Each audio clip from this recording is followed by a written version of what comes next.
Halo, berjumpa kembali di channel Redaksi Jurnal. Kapal Demokrat dipimpin AHY semakin oleng, saatnya para kader menyelamatkan diri. Ditulis oleh Widodo SP di steward.com. Selain Partai Amanat Nasional atau PAN, dengan ulah kontroversial 3 kadernya selama 2 mingguan sejak 1 Juli 2021, belakangan ini semakin menarik membahas Partai Demokrat.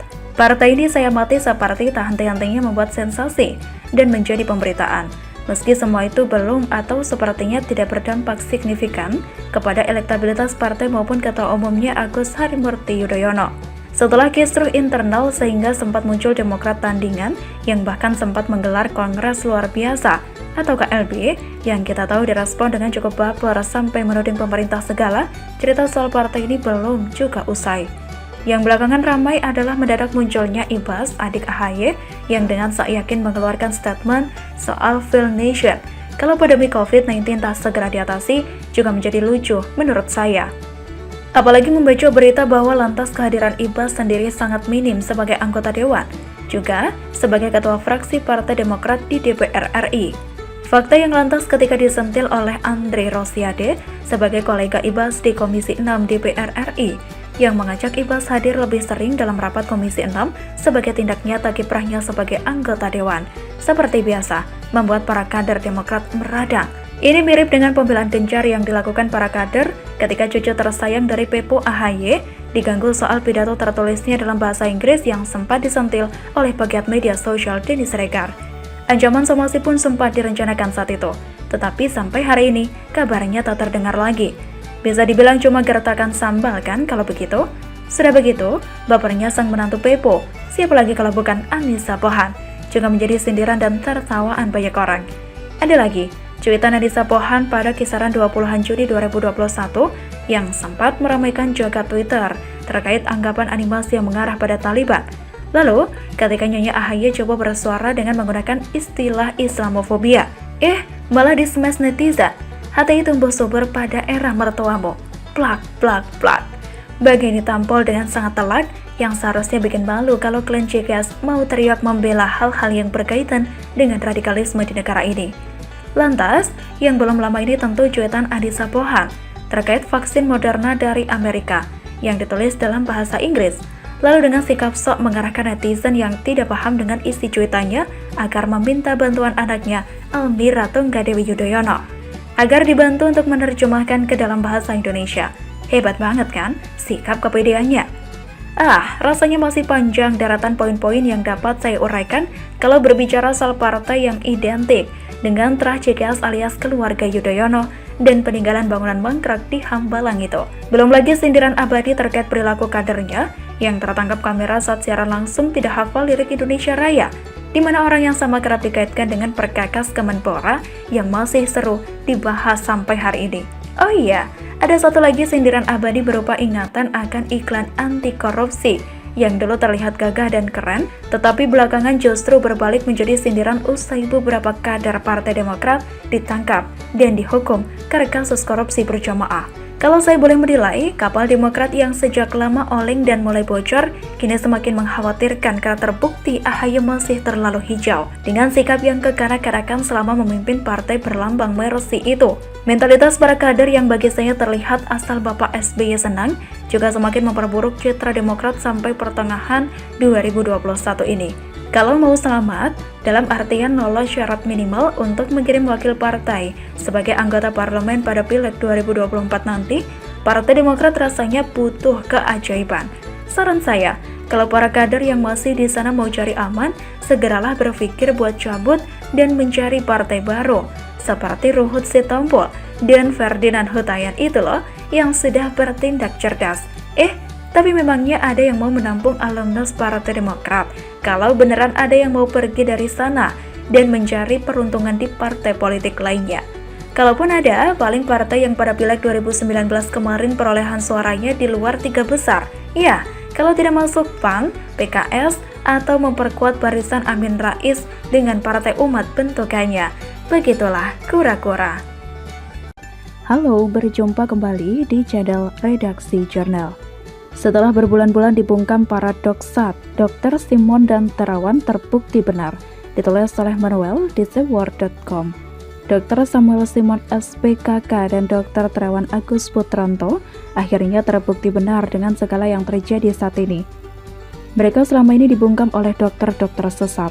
Kalau nggak mau dibilang bangsat, soal virus ini adalah self-limiting disease dan juga bisa sembuh. Kita melihat bagaimana dari awal pandemi, Dr. Simon dan Dr. Terawan sibuk mewaraskan dan meluruskan pola pikir sesat yang dimunculkan oleh akun-akun scaremongers dan juga macam Dr. Semir Rambut Dungu soal COVID. Begini kisah terbukanya tabir kebenaran itu. COVID yang selama ini ada bukan dibantah dan dianggap sampah oleh Dr. Simon. Justru Dr. Simon memberikan pemahaman yang benar soal pandemi ini. Sebagai dokter, dia menenangkan orang-orang yang panik dengan memberikan pandangan yang benar. Dr. Simon mengatakan dari awal bahwa penggunaan obat-obatan yang berlebihan bisa berpotensi memicu reaksi negatif dari tubuh yang membuat tubuh ini kolaps. Dr. Simon juga mengatakan dengan jelas bahwa ini bukan wabah virus, melainkan wabah ketakutan dan pandemi PCR. Dia menantang para penebar ketakutan macam orang yang ngumpet di Singapura dan juga penebar ketakutan macam dokter radikal pendukung Felix Shaw yang sok nyelep dan juga penebar ketakutan macam dokter radikal pendukung Felix Shaw yang sok nyelep dan norak mungkin untuk menyembunyikan radikalismenya yang parah. Dr. Simon mengatakan bahwa penderita COVID yang diberikan obat-obatan bisa mengakibatkan gangguan irama jantung yang sering mengakibatkan kematian mendadak dan COVID dijadikan kambing congeknya. Ini adalah sebuah hal yang mengerikan bisa terjadi dalam meningkatkan kematian. Bahkan ada orang yang ngaku-ngaku pintar mengatakan bahwa Dr. Simon ini arogan dan mempertanyakan apakah dokter paru goblok atau tidak. Dia meminta Dr. Simon juga untuk menanyakan pendapat dari dokter paru RSUI. Sebenarnya dari pertengahan Desember 2020, Dr. Simon mengkritisi berbagai obat yang digunakan rumah sakit untuk pasien COVID. Dan banyak dokter sampah dan bau duit memaki-maki Dr. Simon dengan kasar. Mentang-mentang Dr. Simon ini dokter spesialis kulit, bukan spesialis paru. Kemudian si PR pun juga mengatakan bahwa pemerintah harus menghentikan penggunaan obat antibiotik dan antivirus yang tidak terbukti bermanfaat untuk terapi COVID yang tidak bergejala maupun bergejala ringan. Penggunaan antibiotik tidak rasional mendorong resistensi obat yang seharusnya tidak dilakukan. PR mendadak mengekor Dr. Simon, namun setahu penulis, pedoman yang digunakan oleh Kemenkes dan pemerintah pasti dibuat oleh pakar penyakit paru, internis, jantung, anestesi, dan dokter anak yang setahun lebih sudah bergelut di lapangan. Intinya, ID harusnya memanggil dan meminta PR si orang yang ngomongnya kebanyakan di Twitter untuk melakukan klarifikasi. Kok PR ini bisa mendadak berubah ya? Apa karena Adis tidak bisa diandalkan lagi? Seharusnya memang kalau Kemenkes, ID, dan pakar-pakar spesialis menyusun obat tersebut terkait pembuktian bisa mengurangi tingkat kematian akibat COVID, ya PR harus dipanggil, jangan asal ngomong. Setahu penulis, dokter ini harus bisa based on evidence and data. Karena saya awam, saya lihatnya PR ini hanya bicara asal-asalan tanpa adanya jurnal. Kalau perlu, dan kalau PR mau jadi orang sok jagoan, sekalian saja diajak hearing di gedung DPR. Nggak usah ngeles stay at home PR, keluar-keluar saja kan juga bisa di media dari rumah. Kembali ke Dr. Simon, saya melihat adanya kesungguhan dari Dr. Simon untuk membangun narasi yang positif dan membentuk pola pikir masyarakat agar cerdas. BI juga asal-asalan mengejek Dr. Simon. Kenapa sih orang-orang yang mengabarkan kabar positif dan kabar yang benar soal COVID disamakan dengan Dr. Louis? Kalau saya disuruh pilih antara Dr. Louis atau PR, saya lebih memilih Dr. Louis. Karena apa? Karena dia ini muncul akibat orang-orang macam PR, Koko, BI, dan penebar ketakutan COVID. Pada bulan Desember, Dr. Simon sudah mengkritisi, ini sudah jadi sebuah warning yang lama dimunculkan. Adanya para dokter munafik tai kucing yang sempat ngamuk-ngamuk ke Dr. Simon, mendadak membahas bahayanya obat-obatan tersebut di Twitter. Kan tai. Selain Dr. Simon, Dr. Terawan juga terbukti benar soal virus ini adalah self-limiting disease. Aido Najib saja yang bukan dokter, ahli IT ngesok bikin pandangan dan perdebatannya dengan Terawan. Jadi begini, dari artikel ini saya hanya menyimpulkan bahwa kebenaran itu tidak bisa dikalahkan. Kebenaran itu akan muncul terus meski ditekan. Kebenaran yang diutarakan oleh Dr. Samuel Simon dan Dr. Terawan akhirnya terbukti kan? Kenapa pasien OTG dan gejala ringan diberikan obat-obatan?